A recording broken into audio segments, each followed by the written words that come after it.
সুযোগ হয়েছে তাই কাজ করেছি। সত্যি কথা বলতে ওনারা আমাকে অফার করেছে এবং আমি ইন্ডিয়াতে গেছি, স্ক্রিন টেস্ট দিয়েছি, আমাকে তারা সিলেক্ট করেছে।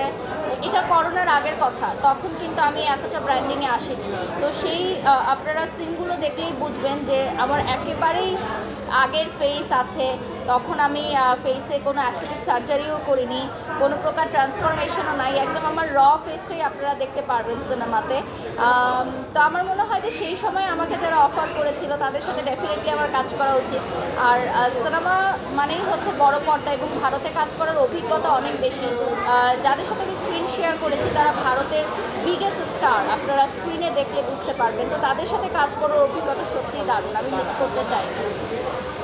মারিস, এই সার্জারির কথা বললেন, আসলে বাংলাদেশে অনেকেই কিন্তু এখন সার্জারি দিকে ঝুঁকছে, বা আপনার সার্জারি নিয়ে যদি একটু অভিজ্ঞতা শেয়ার করেন। আমার মনে হয় বিউটি সবসময় মেয়েরা অনেক পছন্দ করে এবং সায়েন্স অ্যান্ড টেকনোলজির সাথে বিউটিফিকেশনের মানে ভাষাও চেঞ্জ হয়েছে।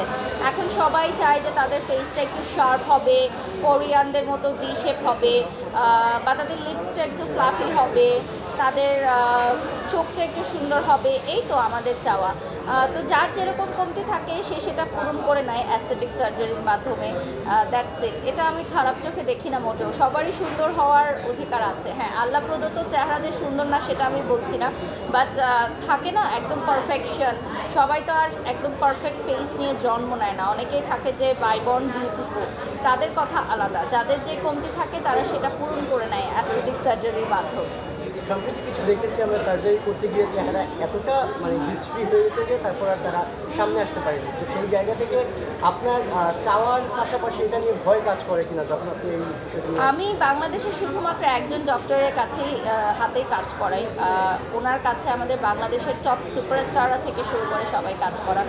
সো আসলে অদক্ষ হাতে কোনো কিছু করলে সেটার তো একটা ফল পাওয়াই যায়। যেমন আমরা দেখি যে বাজারে অনেক ধরনের ক্রিম আছে যেগুলো আমরা মেখে কিন্তু অনেকে ক্ষতির শিকার হই। তো সব কিছুর সাথে সব মিলালে হবে না, অবশ্যই আপনাকে দেখতে হবে যে আপনি কোথায় যাচ্ছেন, কী খাচ্ছেন, কী পরছেন, কী মাখছেন, সেগুলো ব্যাপার। সামাজিক যোগাযোগের মধ্যে দেখা যায় তারকারা যখন এই সার্জারি বিষয়ে আগ্রহী হয় বা তারা যে চেহারা পরিবর্তন আনে, এটা নিয়ে সমাজে মানে সোশ্যাল মিডিয়ায় বেশ সমালোচনা হয় বা ট্রলের শিকার হয়। আপনাকে কি কখনো এরকম ট্রলের শিকার হতে হয়?